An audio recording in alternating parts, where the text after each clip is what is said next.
जय श्री राम। जय जय श्री राम।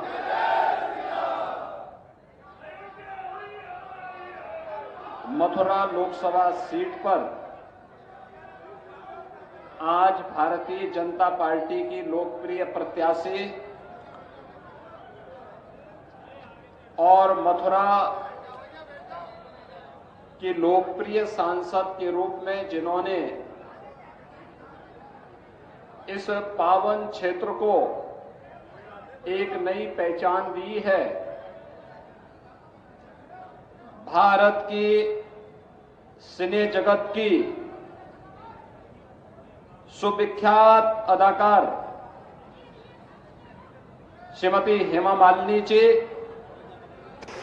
आज उन्होंने नामांकन किया है इस प्रतिष्ठित लोकसभा सीट पर।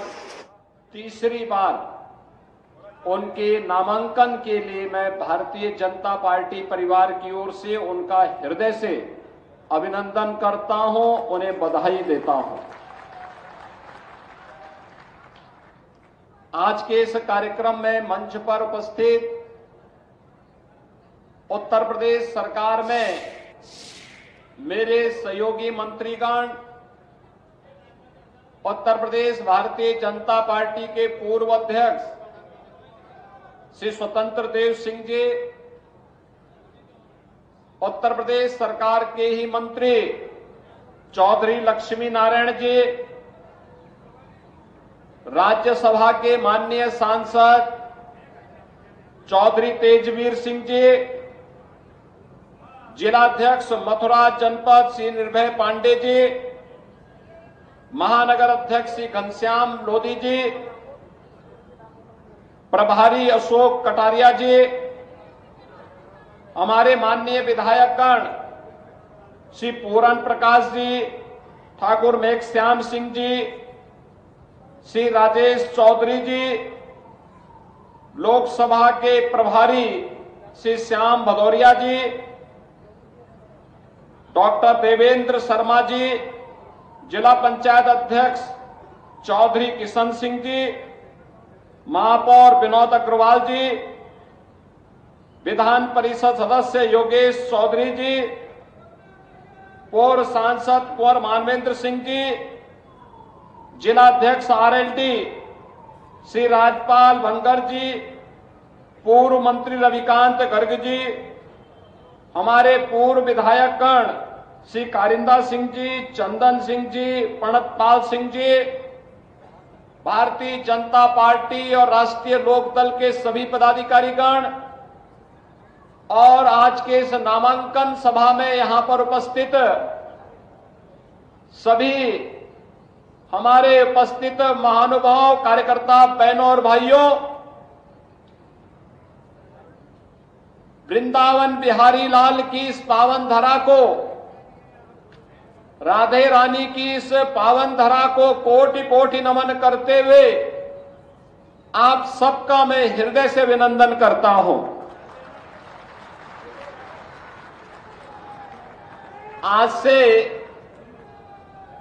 मथुरा प्रतिष्ठित लोकसभा सीट का नामांकन की प्रक्रिया जैसे ही पूरी होगी तो फिर जनता जनार्दन की अदालत में, लोकतंत्र के इस पूरे पवित्र पर्व में हर राजनीतिक दल का प्रत्याशी अपना भाग्य आजमाने के लिए यहां पर आएगा। और सबसे विचित्र बात तो यह है कि तीसरी बार जब हेमा मालिनी जी यहां पे प्रत्याशी बनी है तो किसी भी अन्य दल के पास प्रत्याशी ढूंढे हुए नहीं मिल रहा है, उधार में प्रत्याशी ला रहे हैं और उन लोगों को उधार में भी प्रत्याशी नहीं मिल पा रहे हैं तो कांग्रेस के नेता अपना आपा खो चुके हैं। अब भारत की मातृशक्ति के प्रति अपमानजनक टिप्पणी करके आधी आबादी का अपमान करने पर उतारू हो चुके हैं। लेकिन इन कांग्रेसियों को और इंडी गठबंधन के लोगों को इस बात की जानकारी होनी चाहिए, ये राधे रानी की भूमि है, यमुना मैया की कृपा इस भूमि पर है। अगर आधी आबादी का अपमान करोगे तो आधी आबादी ही नहीं बल्कि पूरा भारतवर्ष उन्हें ऐसा सबक सिखाएगा कि आगे से वे राजनीति करने लायक नहीं बच पाएंगे।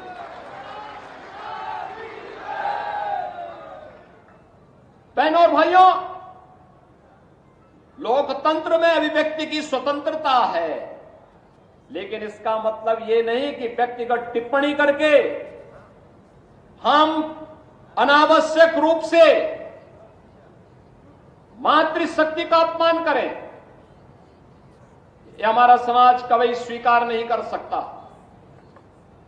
कभी स्वीकार नहीं कर सकता। विचारों से सहमति हो सकती है, हमें व्यक्तिगत रूप से कोई व्यक्ति पसंद हो ना हो, लेकिन हम कला को, संस्कृति को, राष्ट्रीयता को या किसी जाति को टारगेट नहीं कर सकते। और अगर कोई करने का प्रयास कर रहा है तो अपने लिए खड्डा स्वयं खोद रहा है। ये तो हमारी मथुरा वृंदावन की भूमि तो कला की भूमि है।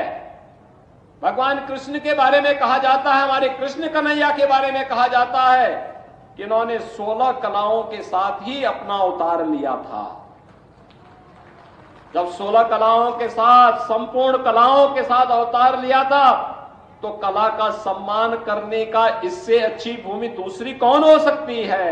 और इसीलिए भारत की सिने जगत की सबसे सुविख्यात अदाकार के रूप में, जिन्होंने अपने कला और अपनी प्रतिभा के माध्यम से भारत की परंपरा को, भारत की संस्कृति को, भारत की सिने जगत को, भारत की परंपरा और संस्कृति की कला को वैश्विक मंच पर स्थापित करने में अपना पूरा जीवन लगा दिया हो, और जिसके मंचन को देखने के लिए आज भी लाखों लाख लोग जुड़ते हैं, चाहे वे गंगा की प्रस्तुति हो, चाहे वह मीराबाई की प्रस्तुति हो, चाहे वह मां दुर्गा की प्रस्तुति हो। उस कला का सम्मान कौन भारतीय नहीं करेगा, कौन भारतीय नहीं करेगा। और यह भी अगर कांग्रेसियों को बुरा लगता है तब तो उनको भगवान भी अब बचा पाएगा कि नहीं बचा पाएगा, ये मुझे स्वयं उन पे संदेह होता है। बहनों और भाइयों, ये लोकसभा का चुनाव चल रहा है। पहले चरण के नामांकन की प्रक्रिया पूरी होने के बाद आज दूसरे चरण के नामांकन की प्रक्रिया भी पूरी होने जा रही है। अब पहले और दूसरे चरण में चुनाव प्रचार कार्य युद्ध स्तर पर आगे बढ़ेगा। मैं भी कुछ दिन पहले यहां आया था, मैंने विकास की चर्चा भी की, संस्कृति की चर्चा भी की, देश के अंदर क्या माहौल है इसकी चर्चा भी की। मैं कल आगरा में था, सायंकाल वाराणसी गया और आज फिर मथुरा में फिर आपके बीच में यहां पर आया हूं। तो उत्तर में चाहे वह सहारनपुर बिजनौर हो या वाराणसी बलिया, चारों ओर जाकर के हम ही लोग बता सकते हैं ना कि वास्तव में माहौल कैसा है और जनता जनार्दन क्या चाहती है। चारों ओर एक ही आवाज आ रही है, हर मन में एक ही बात है कि हमें मोदी जी ने 10 वर्ष तक देश के लिए जिस प्रतिबद्धता के साथ कार्य किया है, मोदी जी के प्रति कृतज्ञता ज्ञापित करते हुए हम अपना एक एक वोट मोदी जी को देंगे, कमल निशान पर देंगे और भारतीय जनता पार्टी के प्रत्याशियों को विजयी बना के देंगे। सभी जगह से एक आवाज है। और बहनों और भाइयों, यह आवाज वैसे ही नहीं है। पहली बार भारतवासियों ने एक ऐसी सरकार को देखा है जो सरकार भारत के अंदर, भारत की भावना के अनुरूप, भारत के नागरिकों की सम्मान की रक्षा करते हुए, उनकी सुरक्षा करते हुए, उनकी समृद्धि के लिए और राष्ट्रीय स्वाभिमान को 56 इंच चौड़ा करते हुए दुनिया के सामने भारत के गौरव को बढ़ाने का कार्य कर रही है। यह काम मोदी जी के नेतृत्व में हुआ है। वैश्विक मंच पर बढ़ी हुई प्रतिष्ठा हो, चाहे सुरक्षित सीमाएं हो, देश के अंदर वर्ल्ड क्लास इंफ्रास्ट्रक्चर का हो या गरीब कल्याणकारी योजनाओं का लाभ देने का हो, भारत की परंपरा और संस्कृति में पूछना चाहता हूं, कांग्रेस को देश के अंदर 60 वर्ष तक शासन करने का अवसर प्राप्त हुआ था। क्यों नहीं इन्होंने काशी में काशी विश्वनाथ धाम का निर्माण कर दिया?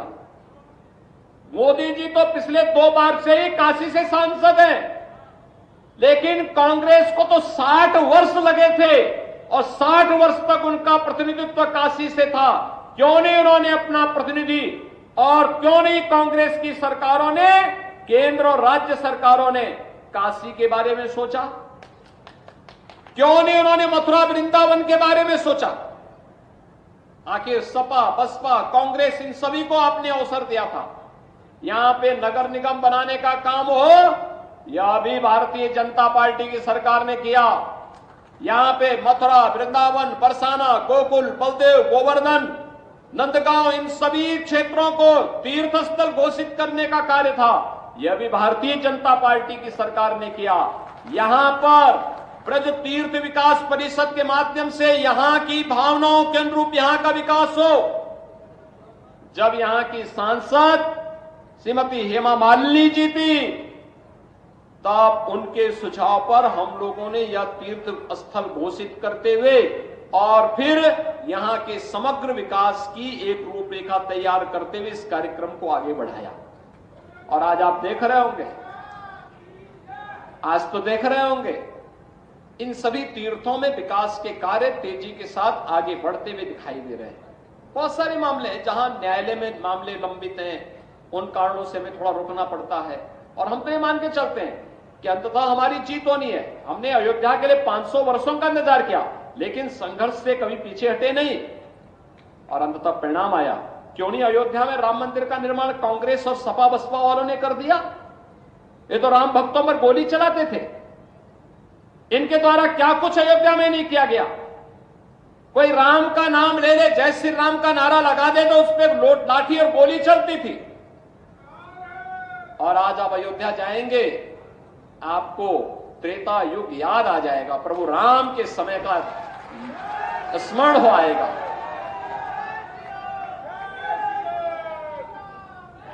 हेमा मालिनी जी तो अयोध्या गई थी, उन्होंने प्रभु राम के सामने मंचन किया और वे स्वयं अभिभूत थी वहां देख करके कि अयोध्या पहले पतली गलियां थी, कुंज गलियां थी, मथुरा वृंदावन की तरह ही कुंज गलियां थी।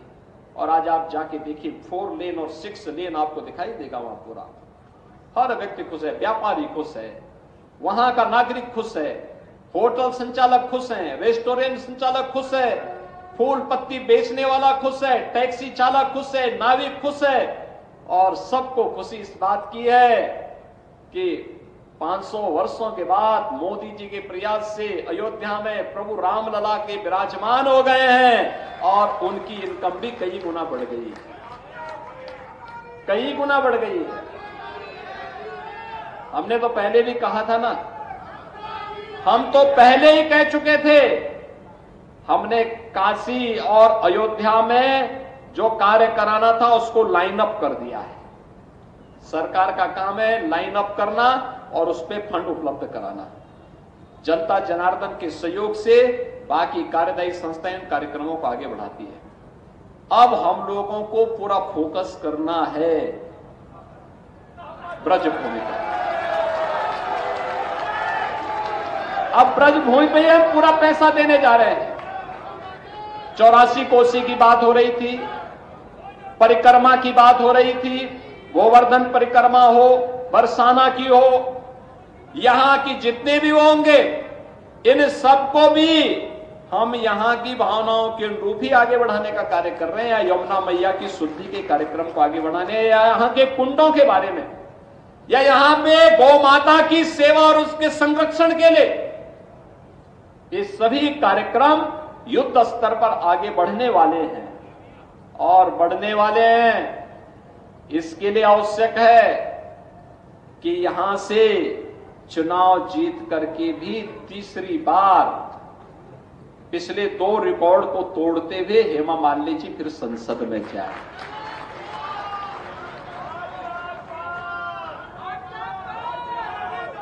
और यहां का संदेश देखो, अयोध्या, मथुरा और काशी में सबसे पहले चुनाव मथुरा में हो रहा है,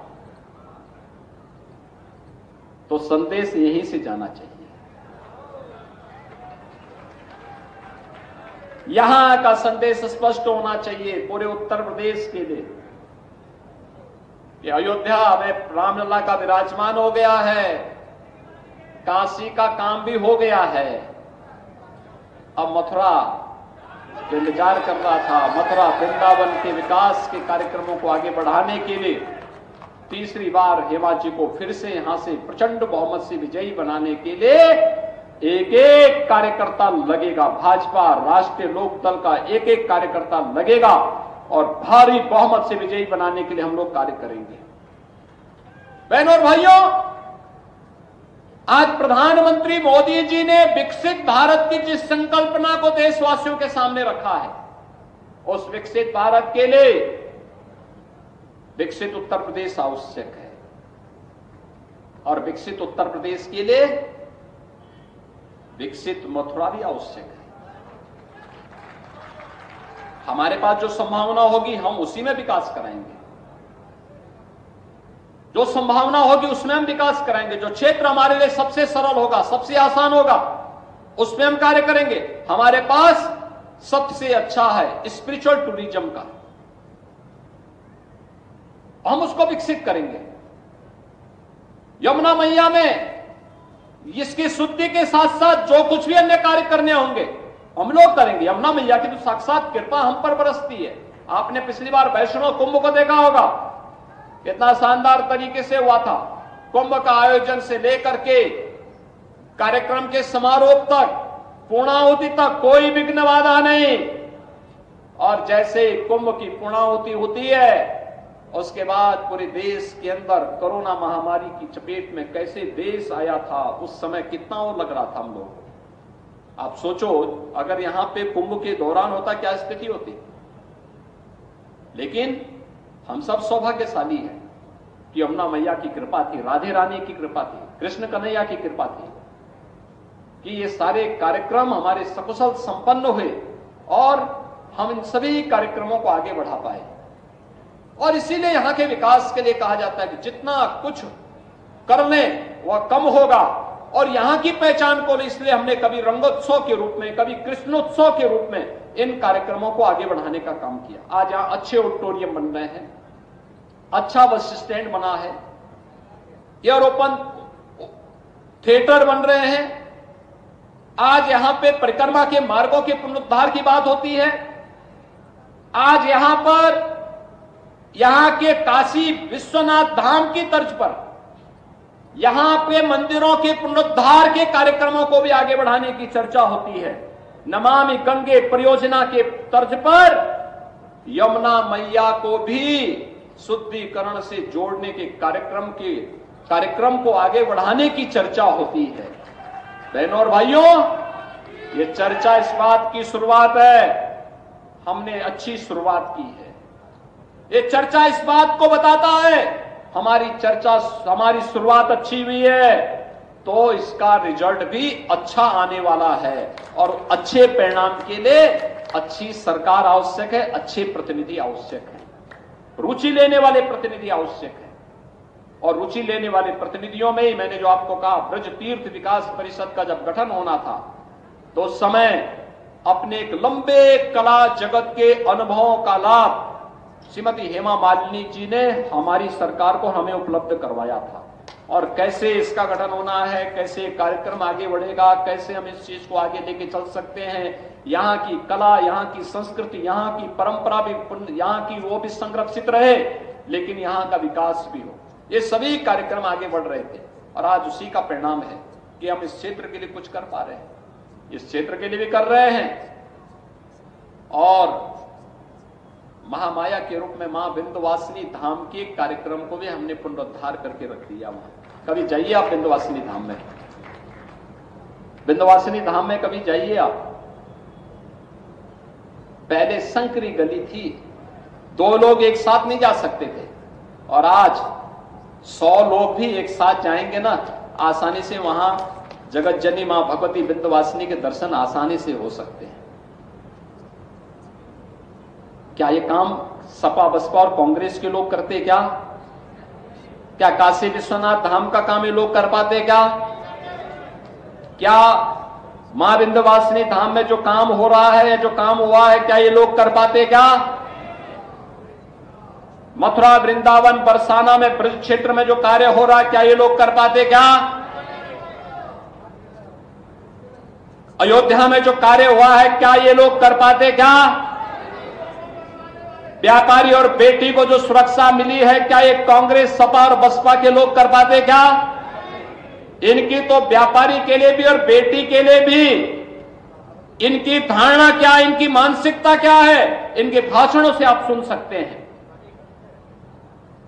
जब ये लोग कर ही नहीं सकते, न ये विकास करा सकते, न देश को सुरक्षा दे सकते हैं, न हमारी आस्था का सम्मान ही कर सकते हैं, न गरीब कल्याण ही का काम कर सकते हैं और न बेटी और व्यापारी को ही सुरक्षा दे सकते हैं, तो देश को इस बोझे को क्या लेकर के चलने की आवश्यकता है क्या?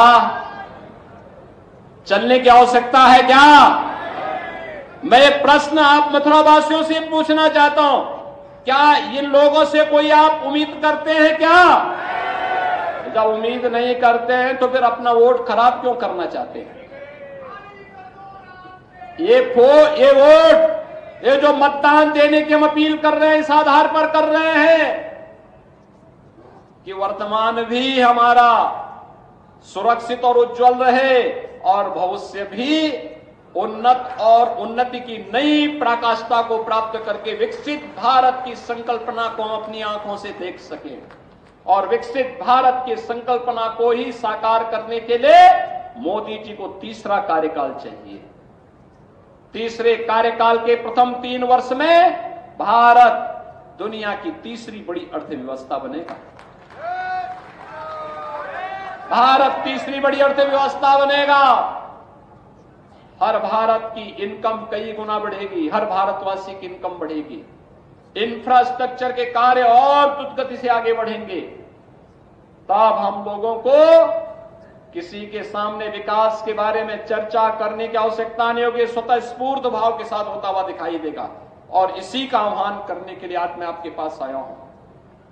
मथुरा लोकसभा सीट पर तीसरी बार श्रीमती हेमा मालिनी जी आपके बीच में है।